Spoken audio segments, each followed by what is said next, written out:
هو انت مغني؟ اه يا جدعان ما انا مغني. طب انت ليه بتتكلم على اغاني الاخرين؟ هو انت ما عندكش اغاني تتكلم عليها؟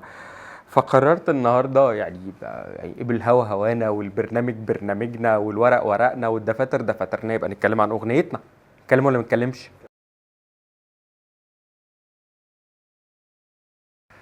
ومساء الورد يا صاحبي. لما بتقول اسمي كعلي الألفي، الناس بتفتكر عمل من ثلاثة: يا بتفتكر ذا فويس، يا بتفتكر آدم وجميلة، يا بتفتكر إحساس بالونس.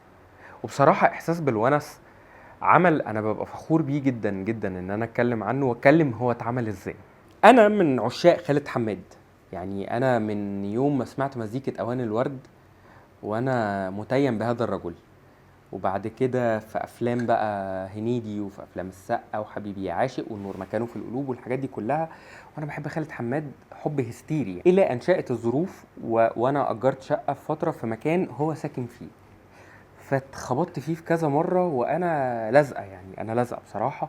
وهو راجل ودود، هو راجل طيب وبيقدر اللي بيحبوه، فبقيت انزل اقعد معاه في كافيه. وبعدين قلت له هو انت مش عايز تلحن حاجه ما اعرفش ايه يعني بره الافلام والمسلسلات وكده، يعني بتدحلب يعني. قال لي والله لو عندك كلام حلو هاته. في الوقت ده كنت انا اعرف الشاعره سلمى رشيد كويس يعني، وسلمى كانت كاتبه رباعيات تتوحد في الموضوع كده. قلت لها ابعتي لي حاجتين ثلاثه، ورحت مفروضهم تاني يوم على استاذ خالد حماد. بعد كده سافرت دبي ولقيت تليفون من خالد حماد. انا ما بردش على حد رومينج، رديت عليه قلت له انا في دبي. قال لي طب انت فين؟ انا لحنت الكلام.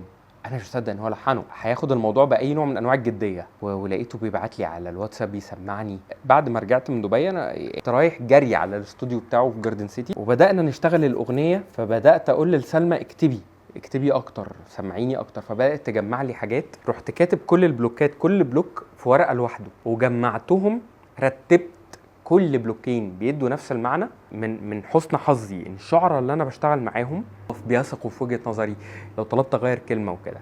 اللي انا فاكر ان سلمى كانت كاتبه ان ضعت مني هحبني ومكاني لسه في قلبي فاضي. فانا طلبت منها نغير الجمله دي خالص لانها فلسفيه اكتر من لازم. هلاقي قلبي بيحبني ومكانه لسه في قلبي فاضي. الجمله دي علقت مع الناس قوي. بيحبوا من باب الاحتياط.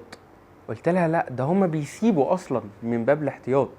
الناس بقت ما بتتمسكش بحد خالص. فكتبنا الجملة دي وهي كملت: الحب تمهيد للتخلي. كنا شغالين على الهوا، استاذ خالد بينفذ المزيكا وسلمى بتكتب وانا قاعد كوردينيتور لغايه اما سجلنا الاغنيه. يعني دي من اكتر التسجيلات اللي كنت شايل همها، لانه انا بسجل مع شخص بالنسبه لي ذو قيمه وحيثيه. وخالد حماد بيحب تفاصيل في الغنى. هو الغنى معاه بيبقى ستريكت وبعد كده تضيف. تالت يوم كان عنده برنامج مع احمد يونس على الراديو 90 وزاع الغنوة. انا اتعمل عليا حفلة. من الحاجات اللي مش بخبيها يعني ان انا عندي ديفيشنسي في حرف السين. السين عندي سين الا ربع كده، فيها سنة مش مكتملة شوية. ففي بعض الراديوهات يعني او في بعض الاجهزة وانت بتسمع مثلا من موبايلك تسمعني ألدغ، وفي ساعات ما تسمعنيش ألدغ، فما تبقاش فاهم ده بيحصل ازاي. فالغنوة بتقول انا عندي احساس بالونس واصل لدرجة الاكتفاء. تين ايجرز كتير بيسمعوا البرنامج بتاع يونس عشان قصة الرعب تريقوا عليا جامد قوي. وبقت ليلة عرض احساس بالونس الاولى بالنسبة لي ليلة مليانة عياط. اقسم بالله كنت زعلان جدا. هما ليه بيعملوا معايا كده؟ بالصدفة انا نزلت في برنامج نفسنا وقررت اغني احساس بالونس لاول مرة. وفي اللحظة دي شيماء سيف وهيدي كرم عيطوا، وعيطوا بجد. الكلام وجعهم يعني قوي، لدرجة انه الغنوة دي بقت ترند دون حول لنا ولا قوة. احساس بالونس جريت لوحدها بسبب حلقة نفسنا، والغنوة راحت في سكة لنا ولا استاذ خالد ولا سلمى قصدنها. وفجأة احساس بالونس اللي في يوم ما نزلت اتريقوا عليها بقت ايقونة لكل شخص اختار ان هو يعيش لوحده ويبقى عنده احساس بالونس. الوحدة لو من غير وجع أنا مستعد أعيشها راضي. لو قلبي محتاج طبطبة أنا ممكن أحضن نفسي عادي. من بكرة فرحي يهمني ولا يوم هبص الجرح ماضي، وهلاقي قلبي يحبني ومكانه لسه في قلبي فاضي. الأغنية بتقول أنا عندي إحساس بالونس واصل لدرجة الاكتفاء، مستغني عن الناس. ولاني بعشق وحدتي ما بخافش اصلا من الفراق.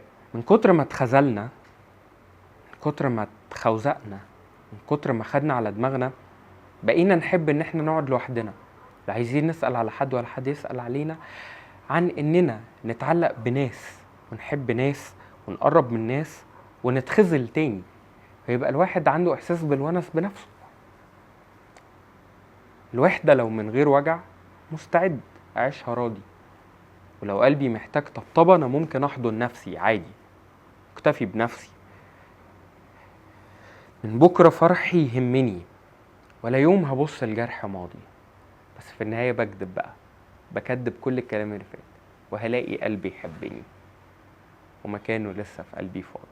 لسه مستني الاقي الشخص الصح اللي يدخل حياتي يخليني استغنى عن الوحدة، وبدل ما انا حاسس باحساس بالونس بنفسي الاقي احساسي بالونس ده مع القلب اللي بيحبني.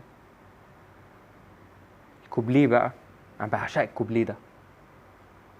انا كل حد مسكت فيه سابني على اخوانا وخذلني، انا وجعي بايديا مداوي، انا مستحيل اتخلى عني. اصل القلوب الطيبة بيحبوا من غير اتفاق، ما تعشموش حد بلقا، وما فيش في ايدكم غير فراق. الوحدة لو من غير وجع انا مستعد اعيشها راضي، لو قلبي محتاج طبطبة انا ممكن احضن نفسي عادي. من بكرة فرحي يهمني، ولا يوم هبص الجرح ماضي، وهلاقي قلبي يحبني ومكانه لسه في قلبي فاضي.